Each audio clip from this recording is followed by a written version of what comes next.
ఎందుకంటే నేను నా పిల్లల కోసం నేను ఫైట్ చేస్తున్నాను. నేను ఇక్కడ వాడికి భయం పుట్టింది, ఈ అమ్మాయి దగ్గర నావి టోటల్ ఉన్నాయి, అన్నీ తెలుసు, బయట పెడుతుంది అనే భయంతో నన్ను అరెస్ట్ చేయించాడు వాడు.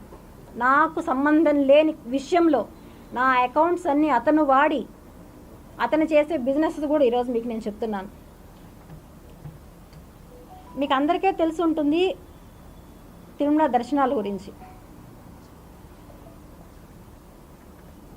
ఎవ్రీథింగ్ 500 రూపాయల టికెట్ది ఎంతో పెట్టి బ్లాకుల్లో అమ్ముతాడు, అది ఓకే. ఇంకొక మెయిన్ విషయం నేను అందులో రికార్డులో ఇచ్చాను, ఆ తర్వాత మీరే అన్ని లింక్స్తో చూసుకోండి. చెన్నై నల్లి సిల్క్స్లో అతను ఏం చేస్తాడు అనేది, నల్లి సిల్క్స్ నుంచి ఏం తెస్తాడు అనేది నోట్ చేసుకోండి. ఇది అతను ఒక వ్యాపారం.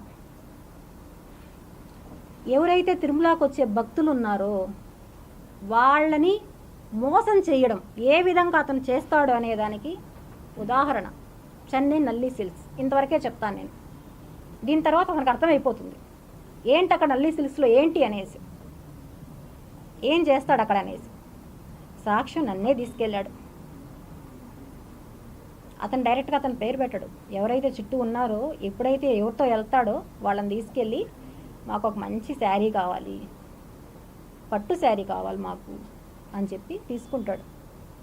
తీసుకొచ్చిన అమ్మాయిలకి ఏం చెప్తాడు, ఇప్పుడు నాకే ఏం చెప్పాడు, మా బంధువులు అమెరికాలో పెళ్ళుంది, ఒక 20,000లో పట్టు శారీ తీసి ఇవ్వాలి.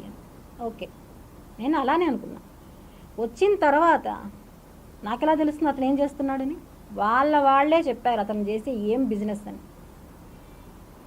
మీకు ఈవేళ కొన్ని అర్థమై ఉంటుంది ఇది ఏం చేస్తాడు అనేసి.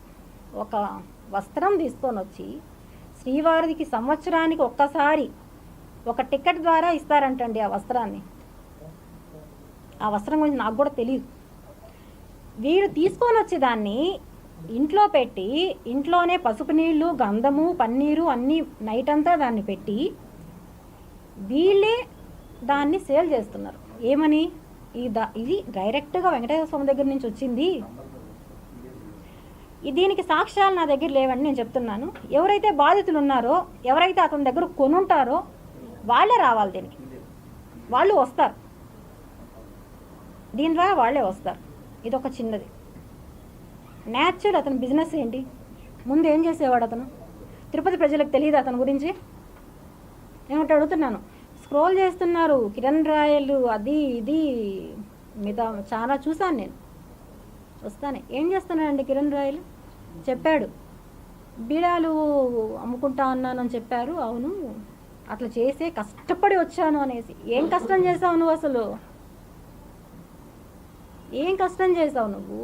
మోసం చేయడం తప్ప ఏం తెలుసు నీకు అసలు? అడుగుతున్నా నేను, మోసం చేయడం తప్ప ఏం తెలుసు నీకు?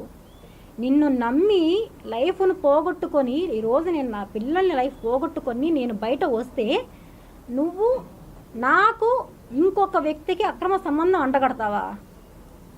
ఎంత నీచుడు కిరణ్ రాయల్ నువ్వు అసలు! ఎవరు వచ్చి నా ఇంట్లో వచ్చి కూర్చొని నువ్వు చెప్పిన 100 పేపర్స్ ఎవరు తాగారు, ఎవరు బిర్యానీలు తిన్నారు, ఎవరు చేపల పులుసు తిన్నారు? Sir can you display the photo? ఎవరు చేశారు ఇవన్నీ? మార్ఫింగ్ అంట, మార్ఫింగ్ కేసు నా పైన. మార్ఫింగ్లు చేసేంత టెక్నాలజీ నాకు తెలియదండి. ప్రెస్ మీట్లో చూశాను, అతను పక్కన కూర్చోన్నాడు ఒక అబ్బాయి దిట్టంగా నవ్వుతున్నాడు. అతను పెడుతుంటే జగన్ గారు ఫోటో 2.0 అని పెట్టి వెంటనే నాది కూడా చూడండి 5 మినిట్స్లో వచ్చింది 2.4. ఎవరు చేస్తున్నారు క్రియేట్? ఇవి నువ్వే కదా చేస్తున్నావు. ఓపెన్గా చెప్తున్నాడు 5 మినిట్స్లో నేను క్రియేట్ చేయగలుగుతాను ఇవి అనేసి. అతనే చెప్తున్నాడు నేను క్రియేట్ చేయగలుగుతాను అనేసి. ఎస్, ఇది మా ఇల్లు చూడండి. ఇవన్నీ కూడా గూగుల్ లింక్ షేర్ చేస్తున్నాము. దాంతో దీంట్లో నుంచి ఆ ఫోటోలో నుంచి date, time, location, everything.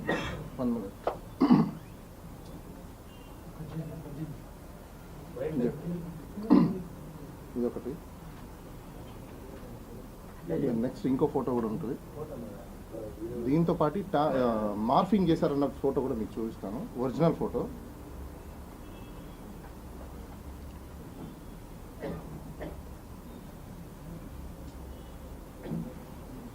This is original photo. ఇది మార్ఫింగ్ కాదండి, ఇద్దరు వ్యక్తులు తీసుకున్న ఫోటో. దాని కంటిన్యూషన్ కూడా, ఓ sorry,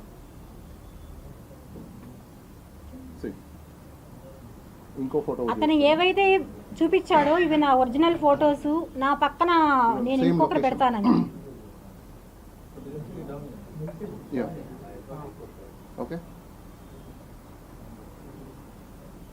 this is original and continuation వచ్చేసి ఇదిగోండి. దెన్ నెక్స్ట్ కంటిన్యూషన్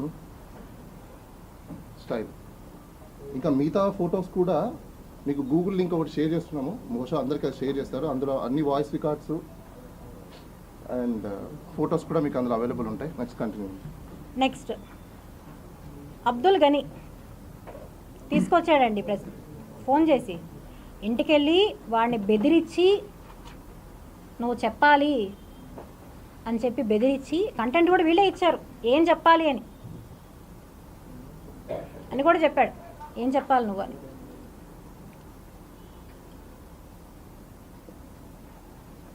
ఫోన్లో చెప్తున్నాడు, అన్నా నేను ఆటో డ్రైవర్ని అని. నిజమేనండి, అతను ఆటో డ్రైవరే. ఆటో డ్రైవర్కి ముందు ఎవరు నువ్వు? Kiran royal driver and Janasena అధినేత పవన్ కళ్యాణ్ దగ్గర వర్క్ చేసిన ఒక వ్యక్తి అబ్దుల్ గని. వాళ్ళ ద్వారా తెలిసిన అతను నాకు ఎలా పరిచయం అండి, ఆటోలో ఎక్కింది అని చెప్పి, ఆటోలో ఎక్కింది 2021లో వైకుంఠపురం ఆర్చ్ దగ్గరంట. 2021లో జాన్ 13న నేను చిగురువాడలో మా ఆయనతో ఉన్నాను. మా వారు చనిపోయింది 2021 జూలై 16th. నేను తిరుపతికి వచ్చింది సెప్టెంబర్లో, ఫ్యామిలీ వచ్చాను నేను. అప్పుడు నేను నీకు అక్కడ ఆటోలో ఎలా ఎక్కుతాను, తిరుపతి అంతా ఎలా తిరుగుతాను నీతో ఆటోలో? నువ్వు నాకు 100 పేపర్స్ బాటిళ్ళు ఆర్చ్ రోడ్లో ఎక్కడ తెచ్చిస్తావు నాకు? అంటే మీరు ఏం చెప్పితే అది చెల్లిపోతుంది.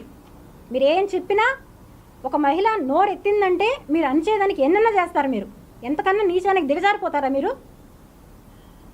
అసలు ఏం మనుషులయ్యా మీరంతా? అసలు ఎవరిని చూసుకొని మీకు ఇవంతా? ఇదే క్వశ్చన్ నేను అడిగా, ఎవరిని చూసుకొని అంటే అతను నాకు చాలాసార్లు చెప్పిన విషయం. నోట్ చేసుకోండి, మిగతా మీడియా వాళ్ళు నోట్ చేసుకోకపోయినా నాకు పర్లేదు, నాకు ఎటువంటి ప్రాబ్లం లేదు. నేను ఇవన్నీ కూడా సోషల్ మీడియాలో నేనే రిలీజ్ చేస్తా. మా అధినేత ఎవరైతే ఉన్నారో, నేను ఇప్పుడు కూడా చెప్తున్నానండి, నేను ఏ పార్టీ దాన్ని కాదు, నెక్స్ట్ కూడా చెప్తాను, నేను ఏ పార్టీకి సంబంధించిందని కాదు. నేను అక్కడి నుంచే చెప్పా, ఇంకొకరి గురించి నేను చెప్తాను. ఎక్కడి నుంచి చెప్పాను? జైపూర్లో మీకు నేను బయట నుంచి వస్తానే ఒక వీడియో రిలీజ్ చేశా, ఎవరి గురించి చెప్తాను అనేసి. నా దగ్గర ఆయనకి సంబంధించిన పెన్ డ్రైవ్ ఉంది, ఆయనకి సంబంధించిన డీటెయిల్స్ నా దగ్గర ఉన్నాయి. నేను ఏం చేసినా, నేను చంద్రబాబు నాయుడిని తిట్టచ్చు, జగన్మోహన్ రెడ్డిని తిట్టచ్చు, ఇంకొకరిని తిట్టచ్చు, నన్ను ఏమీ అనడు అనే ధీమా అతను నాతో ఎన్నోసార్లు చెప్పాడు. నా వెనకాల ఆయన ఉన్నాడు. నిజంగా ఉన్నారా పవన్ కళ్యాణ్ గారు? నేను అడుగుతున్నాను. నేను మిమ్మల్ని అడిగాను, దండం పెట్టి అడిగాను, అన్నా నేను ఒక ఆడపడుచు బాధపడుతుంది, బయట వచ్చాను, దండం పెట్టి అడిగాను, నాకు న్యాయం చెయ్యండి అంటే మీరు సపోర్ట్ చేశారో లేదో నాకు తెలీదు.